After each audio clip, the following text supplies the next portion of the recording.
the spinal cord injury was very, very early in my 14th, year. And I don't know if it's still the case, but you could get your driver's license as early as, 16 and a Yeah, half. 16. So by then, I mean, I was already 100% independent. Mm-hmm. I could dress myself head to toe, I get in out of bed, I was, be out there waiting for, the little short bus with the lift to, take me to and from school.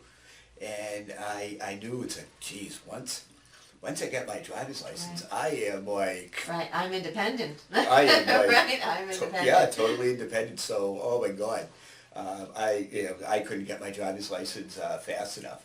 Um, the and it just so happened at that time, Easter Sales, Mass had a driving program, an adaptive driving program. Okay. And in fact, Kirk Jocelyn, he's the current president of Easter Sales Mass. He actually has some Footage booklets. Yeah, booklets of with pictures of me in there participating in the driving program.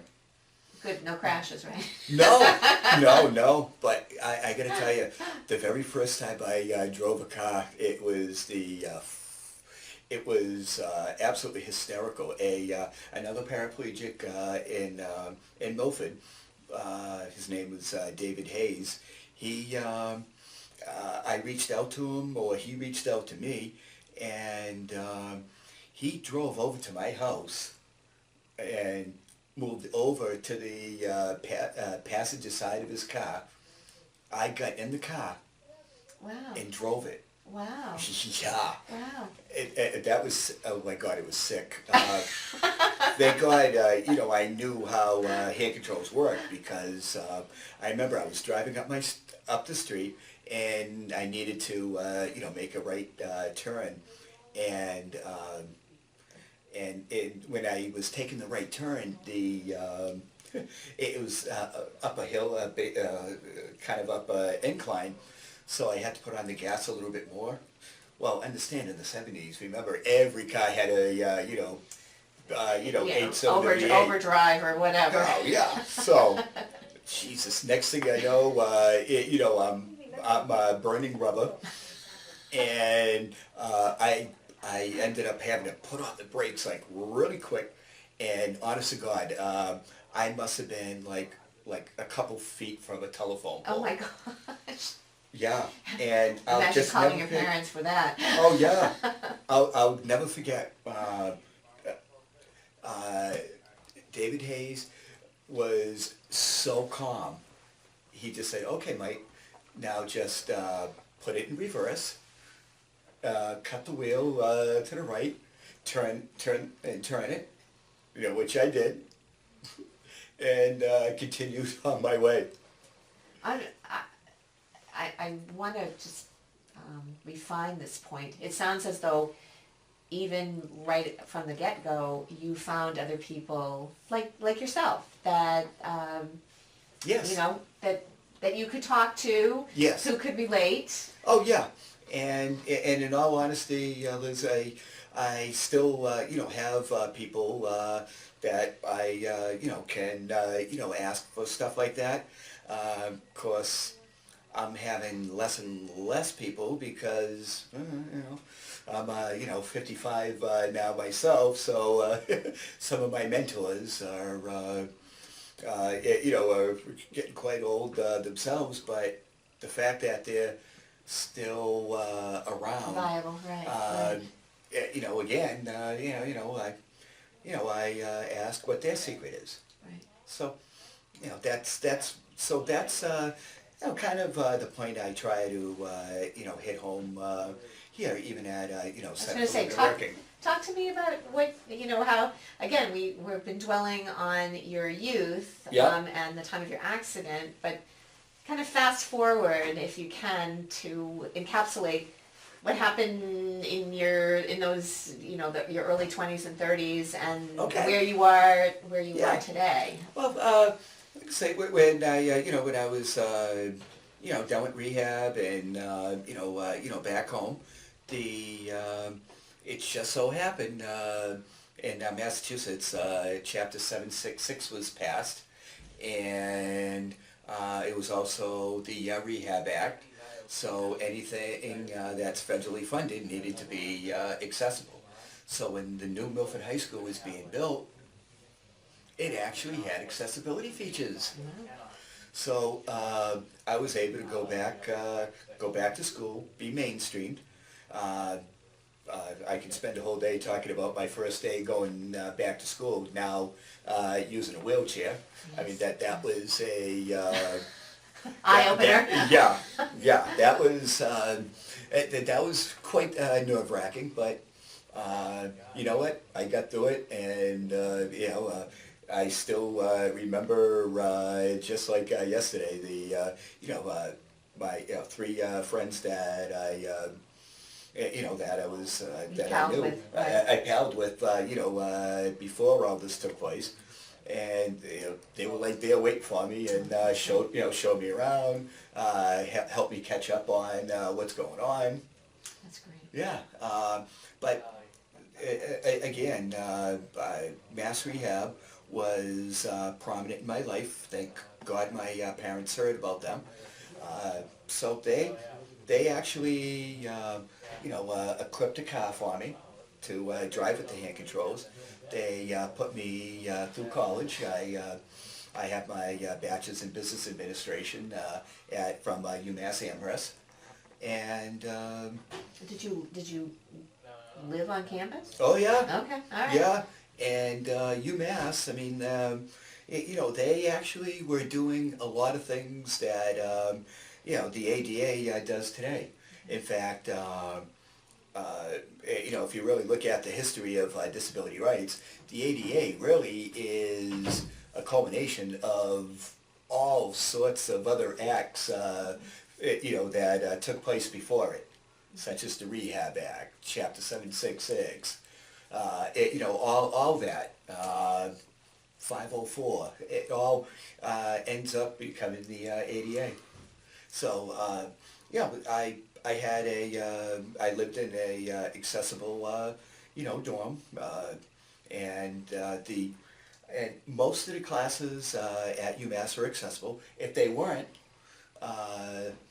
if they saw that I wanted to take Psychology 101 and it was in an inaccessible class, they moved the class to a building that was accessible.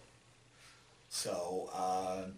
They also had a couple vans that, Shuttle between. yeah. Okay.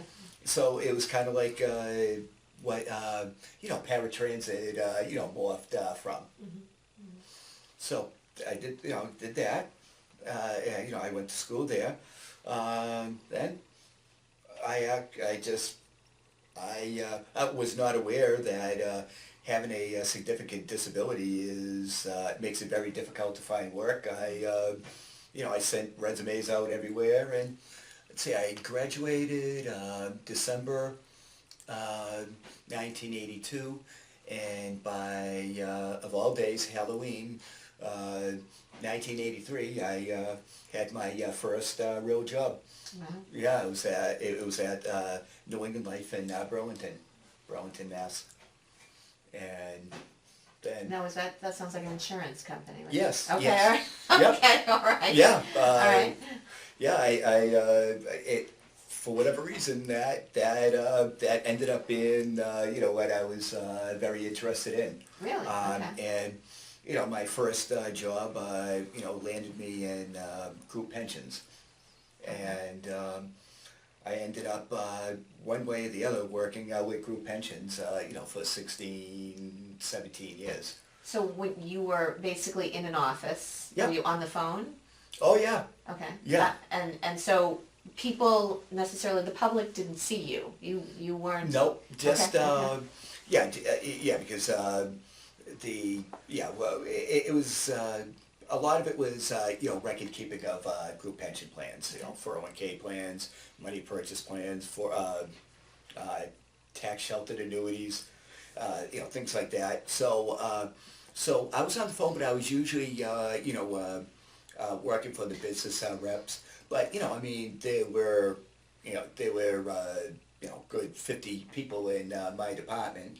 Then, of course, we work with the accounting department, with the, IT, because that's when, computing was really starting to take off. I go all the way back to 4.5 inch, floppy Floppy disks. disks. So yeah, and again, I mean, I was, integrated with, all sorts of other people. Then, an opportunity came up to, get a job in Worcester. I was still living in Milford, so commuting from Milford to Burlington. That got old after a while because it was 40 miles, which involved Mass Pike, which is not a big deal, but it also involved 128. Route 128, Right. which was a big deal. oh yeah, yeah. I mean, all it takes is so, and pulled over on the side of the road, and that's 20 minutes later work. If there's an accident, oh God, now a hour commute is now like 3 hours. So I was annoyed with that, and my the next opening took place right here in Worcester. At the time, it was called State Mutual. Okay.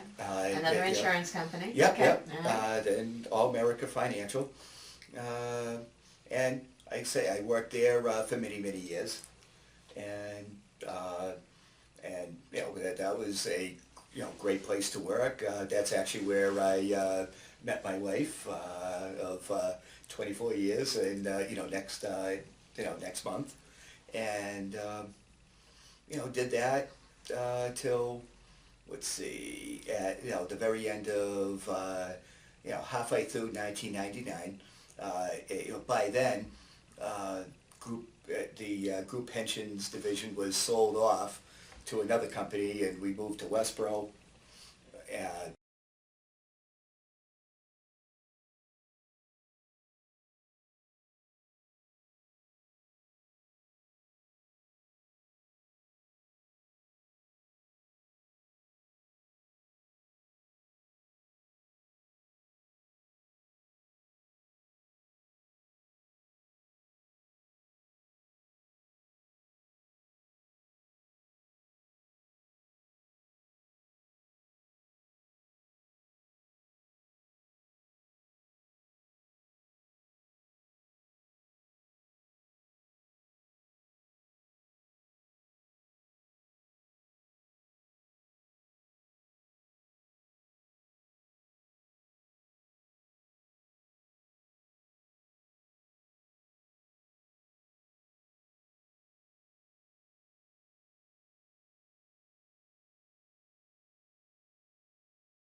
were you doing advocacy work along the way, or no? And what I mean by Not, that, go ahead. no, what I Yeah. mean by that is I know that you are a great advocate for those who are differently abled, and I'm just wondering when that started and why that started, because it seems to me that it's matched with your current position here at the Center for Living and Yeah, Working. it's really ironic how that all panned out, how this all happened. When I was at State Mutual, uh, during all this time, I had been playing wheelchair basketball with the Bay State Whalers, and one of the guys that played also worked at Hanover Insurance. He and the executive director at the time for CLW here, uh, uh, asked me if I'd be interested in being on CLW's board of directors. They said they were really interested in having me come aboard because I'm a person with a disability. I'm a person that's living independently in the community, and they liked the fact that I was out there working, and could be a A role model. good role model. So I said sure.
And while I was in between jobs, I was, doing, participating in a lot more advocacy-related events for CLW. In fact, I was working with some staff members in the Independent Living Services Department.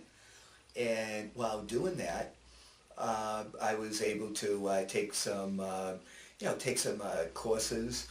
Um, like through the Disability Policy Consortium on, Advocacy 101.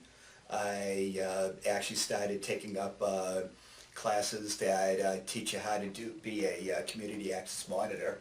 And, that's the art of, knowing what the accessibility codes are, both ADA and, the Massachusetts code through the Architectural Access Board.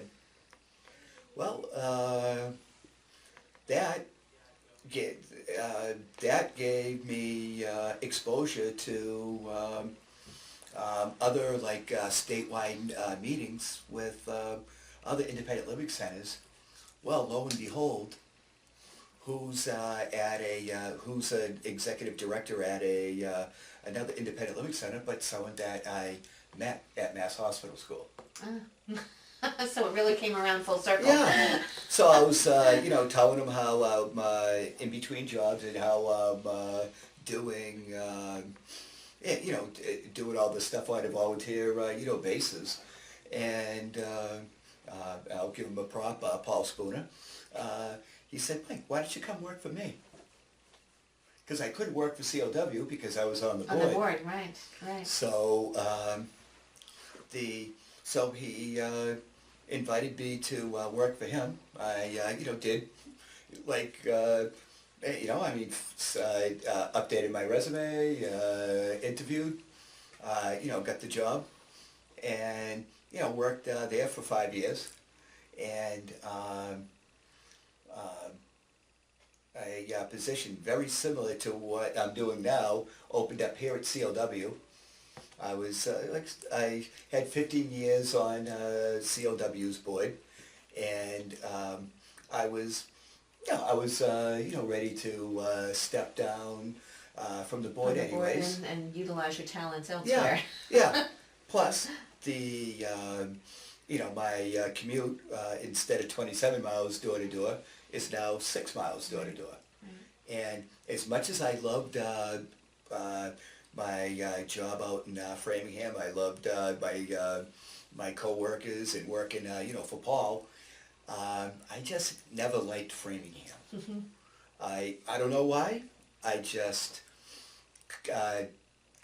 didn't like Framingham. Those train tracks, they cut up the... Yeah, they do. They do. they cut it up. Yeah. Oh my God. And you wouldn't believe how much of a pain those things are, because it just so happens Metro West Center for Independent Living is like a mile away from there, so you have to go that way. Okay. So. So we can Yeah. complain about Framingham Yeah. being from Worcester. Yeah. Yeah. I don't know. It was I don't know. I just love the city. It's a gritty charm. I don't know what the hell it is. Plus, it's my I don't know. My roots are actually Worcester related. My father was born and raised in Worcester, and my mother, I believe, was born and raised in Auburn, but she actually worked I believe down in Maine South. So. My whole history is all around Right, here. and you said Milford, that's Worcester County. Framingham is Oh, Middlesex yeah. County, so Yeah. we've already Yeah. we've already distanced Yeah. ourselves. Yeah, so since I've been here, I first started as like the ADA outreach coordinator. Now it's more ADA access, advocacy. My job has just really morphed into a lot of duties as assigned, and they're all things that I'm really comfortable with doing, and I'll finally get to the answer. That's when I really started understanding independent living, and in my work I've been doing, I've been able to help so many people along the way. Do you identify in particular with people who are on wheels like you, or is it? Well, yeah. Obviously, they're gonna, be, at Center for Living Working. I mean, we work with all different disabilities, and so I've worked with, every type of, person with a disability. But yeah, I am going to identify mostly with, people that use wheelchairs, and of course, spinal cord injuries. Right. And like I say, I've been able to help a lot of people out in my capacity that way, and It you know sounds what? like you've learned Yeah. as you've gone along too. That Oh, that yeah. things that again, it sounds like you weren't deterred. No. No. But you were open and receptive to, to explore different things. Oh, absolutely. You know what I mean? Because you don't want to be, you don't want to be stagnant. You want to be able to reinvent yourself. And again, it does. There's nothing that makes my day better than to enable someone else to be more independent. even, one of the core services that independent living centers offer is, we call it the, peer counseling, peer support. Even if we don't provide any service at all except just to listen and, let them, let our Vent. consumers vent, it's huge. Because, there's a lot of, because there's a lot of our consumers, they really, they've been in difficult situations all their life. Right. And they're, woe is me, and Yeah, yeah. So, if I'm able to help them, pick them up, pick themselves up by the bootstraps and, make themselves and their lives better. Yeah, that's all I need. right. And and what I really like about here, we had same thing at Metro West. And, well, in all honesty, anywhere I've ever worked, I've been blessed with the ability to get along with people, and most people genuinely like me, and I try to, I like to, just be that positive influence. So like say, even my coworkers, if they have a bad day, they know they can, vent with me, and and they end up feeling, better, and when you're feeling better, about yourself and everything, and life in general, you're able to do, help our consumers, which is Right. why we're all here. Well, it sounds again like you had a very positive attitude, Yeah, and you seized opportunities rather than ran away from them. yeah, yeah. I mean, hey, we all have good days and bad days, but my personality type's always been easygoing. If something does piss me off, I just get it out of my system right away. But for whatever reason, I'm really, really patient with people. It's inanimate objects that make me crazy. And anybody who knows me is very well aware of that. So like when I press the enter button on the computer, do It something. better work. Yeah, It better work. Don't be spinning Dawdling. that. Yeah, don't be dawdling. Don't No be spinning dawdling. that stupid little, that little globe around and around and around and around. Right. All right, just The hourglass. enter. Oh yeah, the hourglass. The hourglass. Enough. Just do it. Enter. So that's so that's kind of how my life's been. That's how it's been, and I mean we have challenges every day now. I mean, again, being 55 now, part of that first generation of spinal cord injuries that fully expected to live a long, life. Right. Back in the early 1900s, I mean, a spinal cord injury was pretty much a death sentence. Neuromuscular diseases, my God, at Mass Hospital School, I had, a lot of friends I met that had muscular dystrophy, they end up passing away by their early 20s. My God, now 40s, 50s, 60s. So it's just amazing the medical technology that's gone on. But now, of course, it just brings along that new phenomenon. It's like, oh, geez, now you're living longer and longer. So so now we got to work on these dynamics. Right, and what's the plan? Where the plan before was Yeah. could be snuffed, and Yeah. now it's Yeah. elongated. Yeah. So I mean, part of the advocacy I do is just to have all the same opportunities someone without a disability can have. To be fit. Whether it's Mention the exercise. yeah, exercise. So whether so these fitness clubs, there are access codes there. Each exercise station, you got to have at least 3 feet between each one. So one can navigate from station to station. Right. Other sports recreational opportunities, they're all out there, and I try to learn about as many as I can, so I can pass that along to consumers or anyone who calls CLW to find out what opportunities they have. What's available, right? What's available. Yeah. If you could sum up your life in one phrase, what would you say your life is about? It's, you know what? Well, I'd say, live the day. You can't change the past, and plan for the future, but don't obsess over it. And just appreciate every day that you have. And just tell people, especially your family, your loved ones, that you love them. That's all. Great. Thank you, Mike. Thank you.